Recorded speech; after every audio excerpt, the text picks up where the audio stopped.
ल है, AIN2 मा लेभल 45 पुग्यो, बधाई छ। तर अब के त? धेरैको मनमा यही प्रश्न हुन्छ। चिन्ता लिनु पर्दैन, एन्ड गेमको यात्रामा के गर्ने भनेर आज सबै कुरा खोल्नेछौँ। अब के गर्ने भन्ने प्रश्न यो लगभग सबै नयाँ म्याक्स लेभल खेलाडीहरूको मनमा आउँछ। आउनुहोस्, यही प्रश्नको उत्तर खोजौँ र पावर बढाउने बाटो क्लियर गरौँ। यो बुझ्नु जरुरी छ कि लेभलिङ त केवल सुरुवात हो। खास गेम त अब सुरु हुन्छ। अब हो आफ्नो क्यारेक्टरलाई साँच्चीकै शक्तिशाली बनाउने बेला।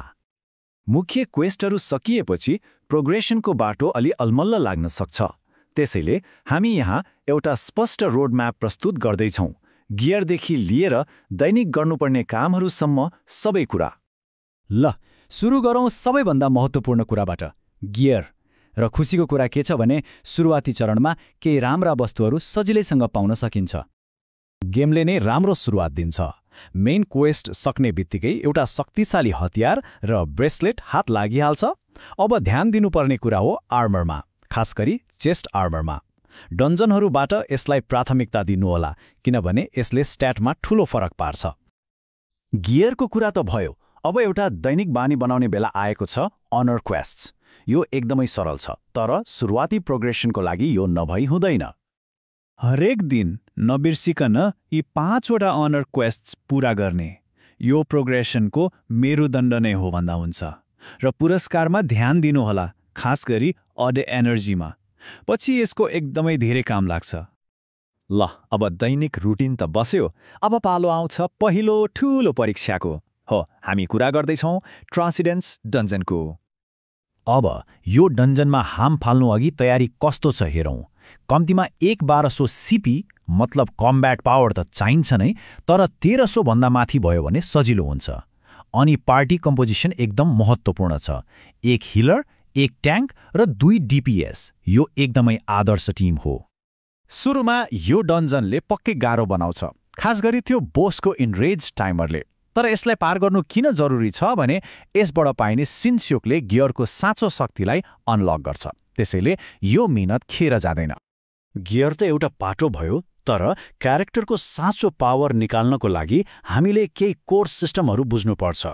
यिनै सिस्टमहरू हुन् जसले एक खेलाडीलाई अर्कोभन्दा फरक बनाउँछ। यसैमध्येको एउटा हो डिभाइनियन सिस्टम। यसलाई आफ्नो क्यारेक्टरको एउटा विशेष स्किल ट्री जस्तै सम्झिनुहोस्। यहाँ पोइन्टहरू लगाएर स्ट्याट्स र स्किल लेभल्सलाई स्थायी रूपमा बढाउन सकिन्छ, जसले गर्दा आफ्नो खेल्ने तरिकालाई अनुकूल बनाउन पाइन्छ। यहाँ एउटा महत्त्वपूर्ण निर्णय लिनुपर्ने हुन्छ, पोइन्टहरू स्किल लेभल बढाउन लगाउने कि स्ट्याट्स बढाउन। धेरै अनुभवी खेलाडीहरूको सल्लाह के छ भने स्किल लेभल गियरबाट बढाउने र डिभाइनियन सिस्टमबाट चाहिँ र ड्यामेज स्ट्याट्स जस्तै ड्यामेज क्रिटमा लगानी गर्ने। अब अर्को सिस्टम छ पेट सिस्टम। पेटहरू देखाउनका लागि मात्र होइन नै, विभिन्न पेटहरू जम्मा गर्दा रेस अफिनिटी अर्थात् चुङजोक इहेदो भन्ने सिस्टममा लगानी गर्न पाइन्छ। यसले स्थायी रूपमा स्ट्याट्स बढाउँछ। यो लामो समयसम्म चल्ने एउटा कलेक्सन गोल हो। अनि यहाँ एउटा एकदमै महत्त्वपूर्ण कुरा छ जुन धेरैले सुरुमा छुटाउँछन्। जब कुनै गियर वा डिभाइनियन सिस्टमबाट स्किल लेभल 10 भन्दा माथि मतलब 11 वा 12 अनलक हुन्छ, त्यसलाई स्किल विन्डोमा गएर म्यानुअल रूपमा एक्टिभेट गर्नुपर्छ। यो नगरेसम्म त्यो बढेको लेभलले काम गर्दैन। यो कुरा याद राख्नुहोला।